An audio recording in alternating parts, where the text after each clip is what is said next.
Pernah nggak sih kalian mikir, biasanya PC hardware diinstal operasi sistem, lalu di operasi sistem diinstal aplikasi. Namun kalian tahu nggak, kalau operasi sistem itu bisa dijalankan di sebuah aplikasi, dan aplikasi itu dijalankan di operasi sistem lainnya. Ya, nama aplikasinya adalah VirtualBox. Di sini saya akan menginstal Debian OS di VirtualBox. VirtualBox-nya dijalankan di OS Windows. Pertama, buka dan nyalakan PC. Lalu buka aplikasi VirtualBox-nya. Klik new untuk buat virtual baru. Lalu isi nama, pilih folder untuk virtualnya, atau bisa juga buat baru foldernya. Di sini saya simpan di folder VirtualBox.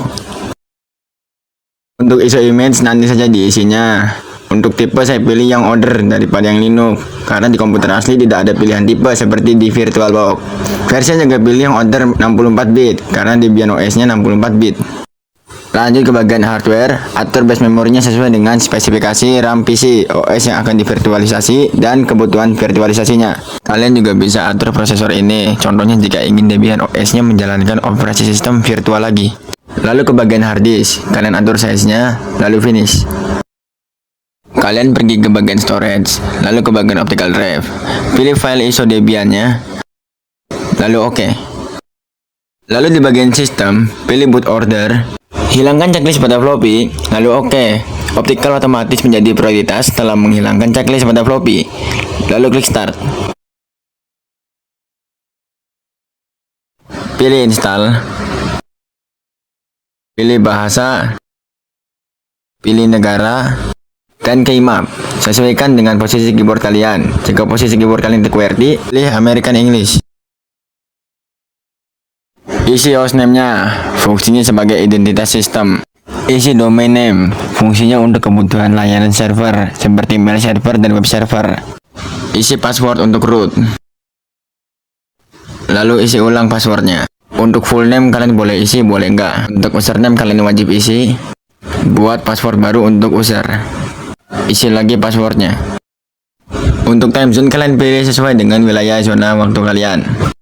Untuk metode partisi, kita pilih yang manual. Di sini kita akan bikin 3 partisi. Partisi swap area, partisi root, dan partisi home.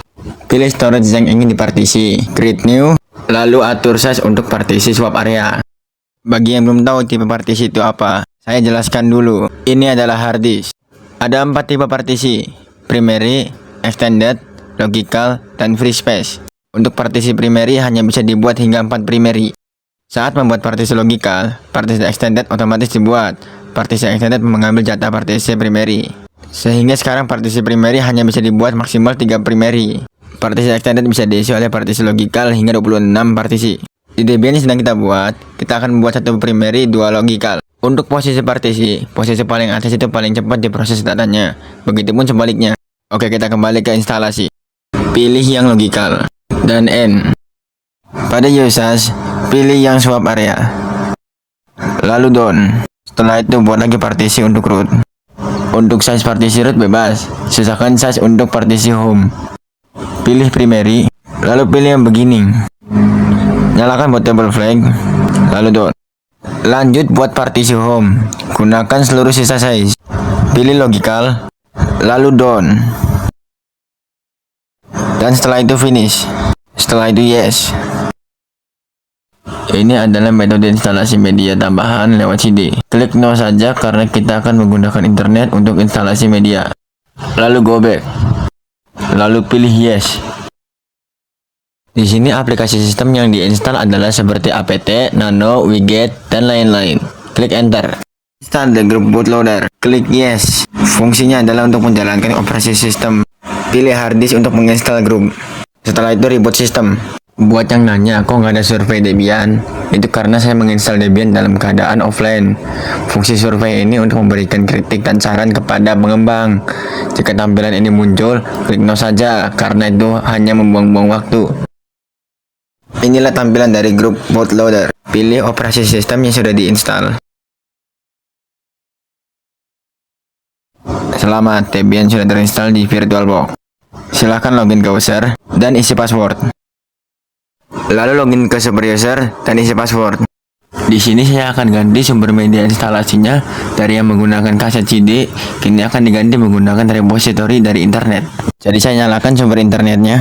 Saya menggunakan WiFi sebagai sumber internet. Kalian juga bisa menggunakan kabelan. Gunakan shortcut Windows R, lalu ketik cmd untuk masuk lebih cepat ke command prompt. Lalu ping ke Google untuk memeriksa koneksi internet.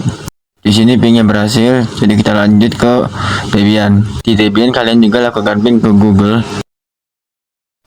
Lalu kalian klik Ctrl C, karena proses ping kita akan pernah berhenti, tidak seperti di Windows. Oh iya, untuk koneksi dari PC ke VirtualBox-nya saya menggunakan NAT.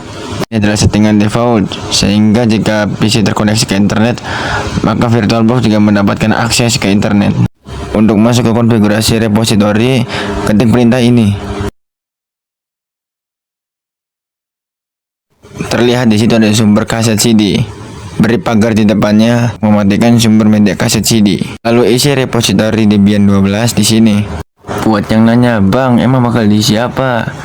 Kalian bisa contek tulisan di layar, khusus untuk Debian 12 ya. Jika sudah, kalian save. Caranya gimana, Bang? Ctrl X, terus Y, terus Enter. Lalu clear untuk membersihkan log perintah. Ketik apt update. Fungsinya untuk mensinkronkan aplikasi dengan repository di internet. Jika tulisan download ada 3, tandanya sudah berhasil. Jika ada tulisan error, periksa kembali repository kalian. Ini saya mencoba untuk menginstal web server, yaitu Apache 2. Apache 2 sudah terinstall. Di sini saya coba untuk mengecek kembali. Dan aplikasi Apache 2 sudah terinstall dari repository internet. Untuk mematikan Debian, ketik perintah ini. Selamat, Debian 12 sudah terinstall di VirtualBox. Sekian, terima kasih.